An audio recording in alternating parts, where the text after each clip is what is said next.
After Sereno, the other side didn't grill me much. This was when kids were mostly innocent watchers of the world, and Sereno had told me the cops' lawyers might look bad attacking a kid on the stand, maybe bad for their clients. The important stuff, me watching Chuy die, seeing Draper load the shotgun, hearing them plan the frame-up, Sereno had already got that out of me. After the trial, everybody had to wait for a verdict.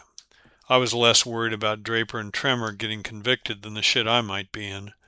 Because even though I'd grown about 5 inches since last winter, I walked out of that courtroom feeling low, like everybody was looking down on me.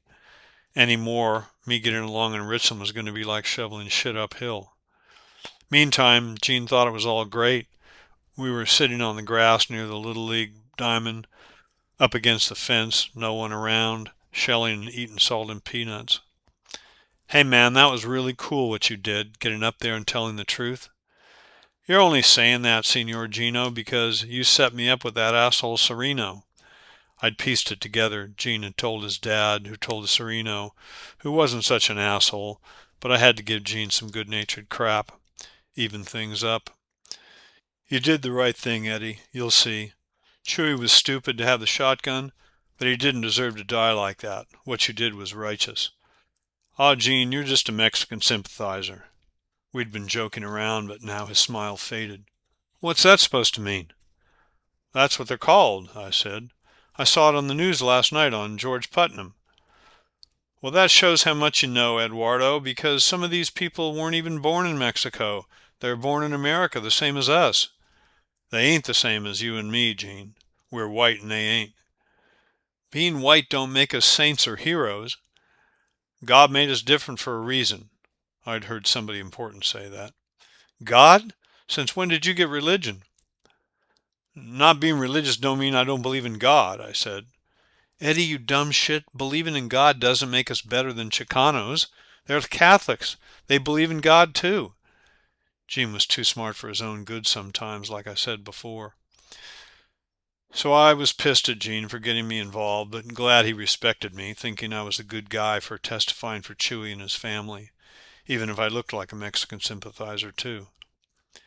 In a big city with more crime and bent cops, who knows what might have happened to me for fingering Draper and Tremor. But Richmond was a small town, not full of criminals and corruption, and I think Draper knew he'd done wrong and was ready to take his medicine. Right at that moment, when he shot Chuy, maybe Draper did believe Chuy had shotgunned Wayne Pruitt earlier that summer. Framing him at Sunrose may have seemed the best way, but later he realized it was wrong. Tremor, though, was too far fucking stupid to figure this out. They got convicted.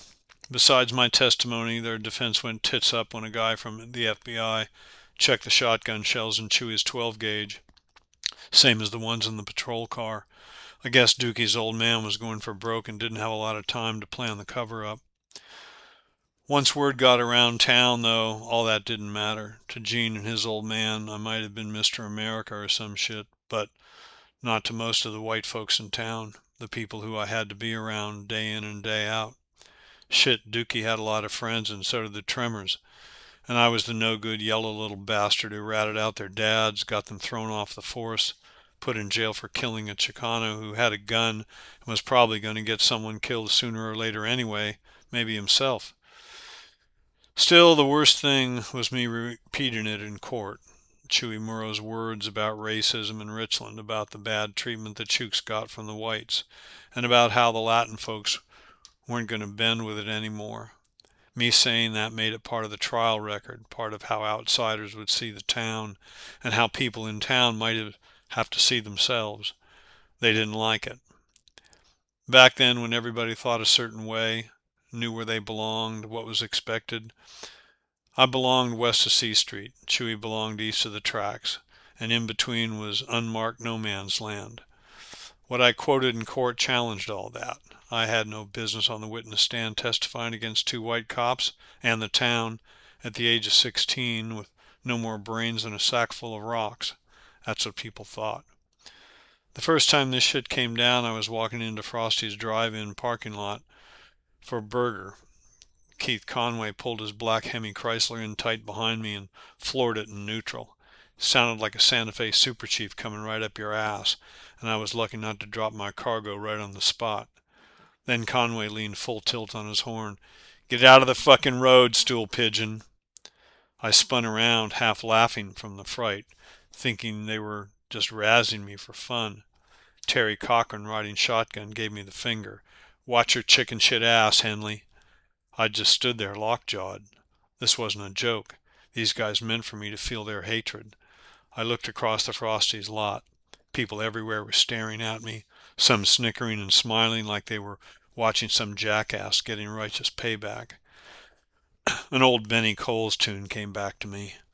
So I tossed back another whiskey, knowing only time will tell, before my ride collects me and takes me down to hell. I turned and walked away, looking behind me the whole way home.